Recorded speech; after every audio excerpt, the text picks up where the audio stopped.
Regé-Jean Page brags about his looks. For the Hollywood heartthrob, looking good comes down to a roster of rituals. I am all about water, plenty of sleep, and good vibes, he continues, explaining that he really believes the trick to looking and feeling his best comes down to having mental clarity. What a wise guy. The most powerful thing you can do for your body and mental health is to keep yourself hydrated, he muses. Secondly, curate your space so that you're surrounded by good things only. Whether that's your personal life or your work environment, it's a powerful thing to do, and once you have come to terms with that, you'll start to look and feel better. Page explains that he's found solace in rapid napping, saying, I guess it's kind of a meditation. It makes me feel more alert and I just feel and look better for it. A quick 10-minute shut-eye and you can get that Page glow too. Although Page does not follow a more elaborate skincare regimen, he enjoys perfume. The Armani Code Minister makes sense of that it's the final detail to a look, anytime, and that it cheers him up for wearing it.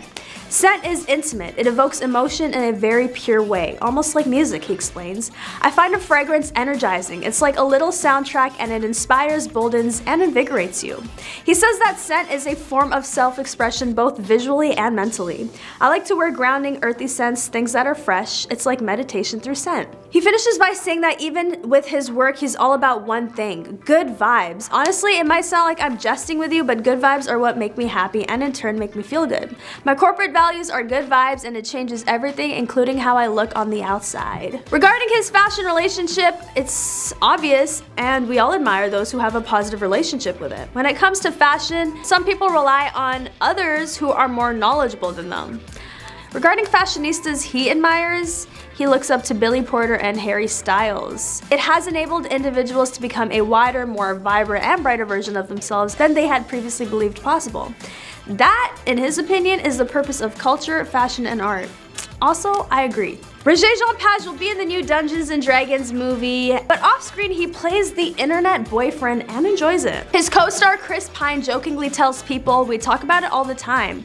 WhatsApp is what we use. It's simply known as internet's boyfriend. We will send each other self-portraits. These are the comments from my fans, thus we're into it, no doubt.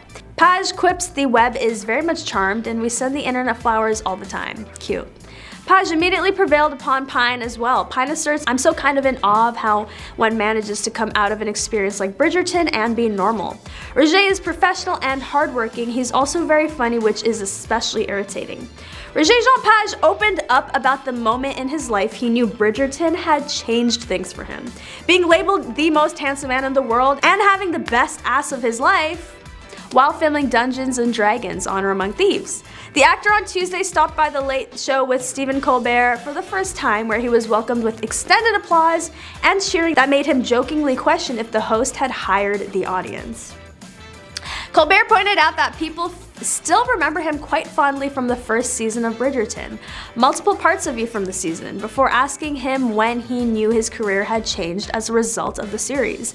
Page explained that there were a few moments when it struck him, but he remembered one in particular. At the point when he showed up to film Dungeons & Dragons, a couple of months after the hot show had been delivered. He recalled, I remember landing in Northern Ireland. When the driver turned on the radio while I was in the car for the airport ride, they were having a contest to find me. Regé-Jean Page is in town, call us if you know where he is, they said. As a result, I spent roughly 2 to 3 months hiding out in the hotel. I essentially stayed in my room, therefore it is somewhat of a mixed blessing. Y'all are lovely and give me lots of attention. The Bridgerton alum said that some people found him, but the Belfast people were nice and open, so they didn't take photos of him. They would, on the other hand, rush up to him and ecstatically welcome him to the area.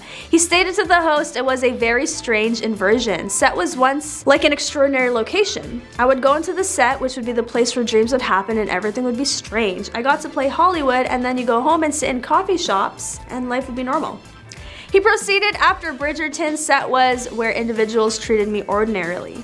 And I just went to work and I sort of had associations with my coworkers, and general society turned into the presentation space, since that is where I'm being observed the entire day. It was therefore a very, very odd flip that occurred, and I'm still learning how to navigate it with grace, because you want to meet people and share in their joy. You did the job because of that. The Dungeons & Dragons star said that before leaving his place, he likes to stop for a moment to take a deep breath, and mentally prepare for the world. By doing so, he is better prepared to meet new people and show his fans the projects he has worked on. He explained, there is a shared aspect to that thing you make on TV. When we were all kind of trapped in our own little bubbles, Bridgerton provided us with a sense of community and communal escapism, which is why it became so popular. That is, in my opinion, something very special that deserves to be treated with care and gratitude. Colbert proceeded to get some information about his viewpoints on a title from the New York Post in January that proclaimed him the most attractive man on the planet, as per Science. The actor claimed that he didn't know about it and that he didn't tell himself those things every morning when he looks in the mirror. He additionally made sense of that he felt like it was somewhat of a snare title since he wasn't in that frame of mind at that point and was reserving some margin for himself to loosen up before the Prisons and Mythical Beasts press visit, when out of nowhere, people were discussing him once again. I mean, it's hard not to when you're that good-looking, Regé. Before returning to Bridgerton, the guest and host riffed on their respective colognes and how delicious they both smell. I want to smell them too.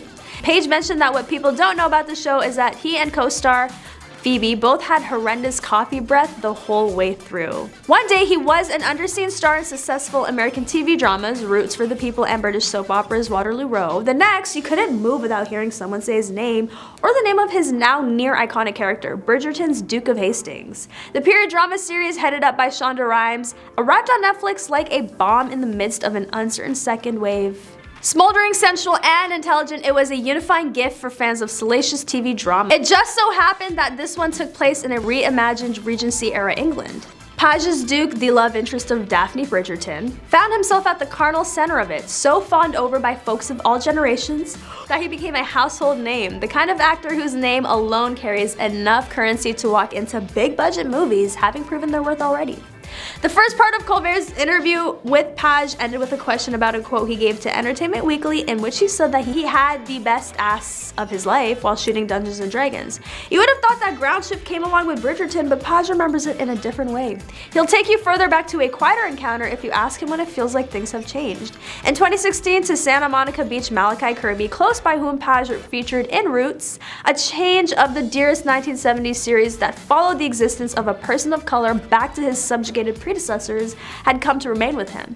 And even though it might seem insignificant to some people, the experience marked the beginning of the actor's new life. He came to this realization: you're presently holding yourself in your daily existence with a specific number of individuals watching. Although you're only visible on the screen, they discussed a few things with you. Page might have gone through the emotional upheaval months earlier as an actor while filming the scene that a fan might have seen on television the night before, but it doesn't bounce back to you for 6 months.